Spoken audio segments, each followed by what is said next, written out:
इस वक्त मेरे साथ मौजूद है तृणमूल कांग्रेस के सांसद डोला सैन मैम। गृह मंत्रालय के एक आदेश सामने आया है कि राष्ट्र गीत जो अब तक जो वंदे मातरम था वो अधूरा था, लेकिन अब जहां कहीं भी गाया जाएगा वो पूरा, यानी कि 6 जो छंद है वो गाए जाएंगे। देखिए क्या किया जाएगा।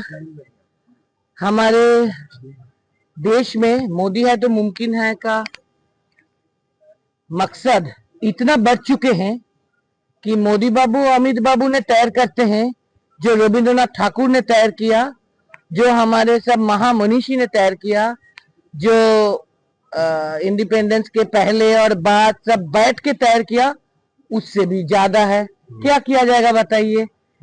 सुनिए, नेशनल एंथम जो है वो भी बड़ा गाना है। फर्स्ट स्टैंजा गाया जाता नेशनल एंथम की तर्ज पर। वंदे मातरम भी वैसे ही नेशनल सॉन्ग, वो भी बड़ा गाना है, उसको भी फर्स्ट स्टैंजा गाया जाता नेशनल सॉन्ग की तौर पर। और ये तैयार किया था रविंद्रनाथ टैगोर ने, नेताजी सुभाष चंद्र बसु जी ने कांग्रेस की एक अधिवेशन पर, इंडिपेंडेंस की बहुत पहले से। तो फिर हम बोलते हैं बहुत अनफॉर्चुनेट है कि इधर मोदी बाबू अमित शाह बाबू अपने आप को रविंद्रनाथ टैगोर और नेताजी सुभाष चंद्र बसु जी से भी ऊपर ठहरा रहे।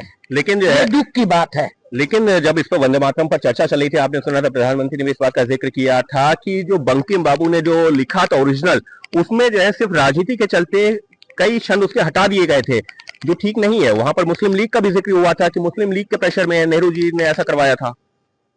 हम फिर बोल रहे हैं, हिस्ट्री ये है कि कांग्रेस की अधिवेशन पे रविंद्रनाथ टैगोर खुद ये प्रपोजल दिए थे, तब नेताजी सुभाष चंद्र बसु जी भी उधर थे, नेहरू जी भी थे, लेकिन नेहरू जी किसी के प्रेशर पर ये किए। ये गलत इतिहास है। वो तो हिस्ट्री भी चेंज करना चाहते हैं, लेकिन हिस्ट्री चेंज नहीं होगा। और एक बात हम बोलना चाहते हैं मोदी बाबू और अमित शाह बाबू को कि भाई, जितना भी divisive politics, divide and rule करने का कोशिश करो, क्योंकि बंगाल इलेक्शन सामने है, आप सफल नहीं होंगे, क्योंकि Bankim Chandra is also Bengali and Rabindranath Tagore is also Bengali. क्या किया जाएगा, कोई भी गुजरात से नहीं है। दीदी बस एक आखिरी उसी में जो है लाइन भी लिखी हुई है कि जहां पर राष्ट्रगीत और राष्ट्रगान दोनों होंगे, यानी कि वंदे मातरम भी होगा, जनगण मन भी होगा, वहां पर पहले राष्ट्रगीत गुनगुनाया जाएगा, गाया जाएगा, उसके बाद में राष्ट्रगान। हम फिर बोलते हैं, देखिए कौन पहले होगा कौन बाद में होगा ये तय एमएचए कर सकते हैं, नेशनल सॉन्ग नेशनल एंथम, लेकिन दोनों हमारे लिए बहुत रेस्पेक्टेड चीज है। और इसके अंदर जो फर्स्ट पैराग्राफ जो स्वीकृत है जी रविंद्रनाथ ठाकुर के कहने पर, ये तक है नेशनल सॉन्ग, ये तक है नेशनल एंथम, उसको चेंज कराने का हक मोदी बाबू और अमित शाह बाबू का नहीं है।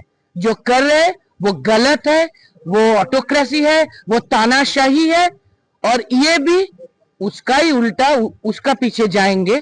बंगाल इलेक्शन पर कोई असर होगा तो उसका पीछे होगा, हमारा कुछ नहीं होगा। साफ तौर पर डोला से टीएमसी सांसद जिनका ये कहना है कि ये जो बदलाव किया गया था 1937 में, वो रविंद्रनाथ टैगोर ने किया था। वो उस दौरान सुभाष चंद्र बोस भी वहां मौजूद थे, नेहरू जी भी मौजूद थे, और उन्होंने जो बदलाव किया है उनकी मंशा पर एक तरह से सवाल उठाते हुए सरकार ने ये जो फैसला लिया है, ये तानाशाही तक जो है शब्द का इस्तेमाल कर रही है सरकार के फैसले पर।